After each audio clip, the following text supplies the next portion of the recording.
તપાસ સ્થિત એક હોટેલમાં એક હૃદય કંપાવતી ઘટના બની છે। 1.5 વર્ષની ઉંમરના એક બાળકનું ડૂબી જવાના કારણે મોત થયું છે।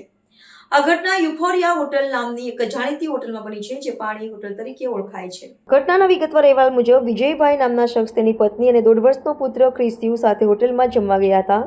જમ્યા પછી બાળક હોટેલ પરિસરમાં રમતું હતું, ત્યારે એકાએક તે નજીકના પાણીના પુલમાં પડી ગયો। માનવામાં આવે છે કે બાળક લગભગ 15 મિનિટ સુધી પાણીમાં જ રહ્યો, જે દરમિયાન કોઈએ ધ્યાન ન આપ્યું। આખરે જ્યારે બાળકને બહાર કાઢવામાં આવ્યો ત્યારે તેણે પ્રાણ છોડી દીધા હતા। આ ઘટનાએ બાળકના માતા પિતા સમક્ષ જ તેના લાડકવાયા દીકરાનો કરુણ અંત જોઈને જ તેમના જીવનમાં લાલબત્તી સમાન આઘાત થયો છે। આ ઘટનાની પોલીસે તપાસ શરૂ કરી છે। પાલ પોલીસે હોટલ માલિક અને સ્ટાફ વિરુદ્ધ બેદરકારી અને ગુનો નોંધ્યો છે। તપાસ હેઠળ હોટલ મેનેજમેન્ટ પર સ્વિમિંગ પુલની ફરતે યોગ્ય સલામતીની વ્યવસ્થા ન હોવા સહિતના આરોપો લગાવવામાં આવી શકે છે।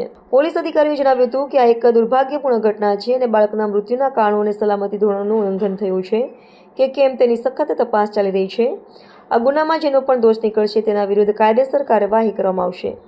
અત્રેના પાલ પોલીસ સ્ટેશન વિસ્તારમાં આવેલી એક હોટલમાં ગતરોજ એક બર્થડે પાર્ટીનું આયોજન થયું હતું, જે પાર્ટીમાં 50થી વધુ મહેમાનોને આમંત્રિત કરવામાં આવેલા હતા। આ મહેમાનો પૈકીના એક શ્રી વિજયભાઈ સાવલિયા પોતાના 1.5 વર્ષના બાળક ક્રિસ્યુ સાથે આવેલા હતા। પાર્ટી દરમિયાન રમતા રમતા બાળક બહાર નીકળી ગયો હતો અને પાણીવાળી જગ્યાએ પહોંચી ગયું હતું।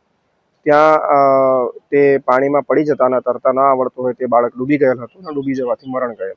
સામાન્ય રીતે જ્યારે આવા મોટી સંખ્યામાં લોકો ભેગા થતા હોય, કોઈક પાર્ટીમાં જતા હોય, કોઈક સામાજિક પ્રસંગમાં જતા હોય, તો લોકો યા તો એકબીજા સાથે વાતચીત કરવામાં ડૂબી જતા હોય છે અથવા તો એ મોબાઈલમાં ખોવાઈ જતા હોય છે। અને આવા સમયે નાના બાળકો પણ ભેગા મળીને રમતા હોય છે અને રમતા રમતા ઘણી વાર એ દૂર નીકળી જાય, પાણીવાળી જગ્યાએ પહોંચી જાય અને પણ એ જ રીતે બાળક નીકળી જતા અને જોડેના લોકોનું ધ્યાન ન રહેતા તે પાણીવાળી જગ્યાએ પહોંચી ગયું। પાણીમાં એને જોઈને ઉત્સુકતા થઈ અને અંદર પડી જતા બાળકનું મૃત્યુ થાય છે અને ઘણા સમય પછી એની શોધખોળ કરે છે ત્યારે બાળક પાણીમાંથી મળી આવેલું દેખાય છે। તો આ બાબતે વાલીઓએ ખાસ ચેતવા જેવું છે કે ક્યાંય પણ નવી જગ્યાએ અથવા બહાર તમે જ્યારે તમારા બાળક સાથે હો તો પૂરેપૂરું ધ્યાન તમારું બાળકો પર રહેવું જોઈએ।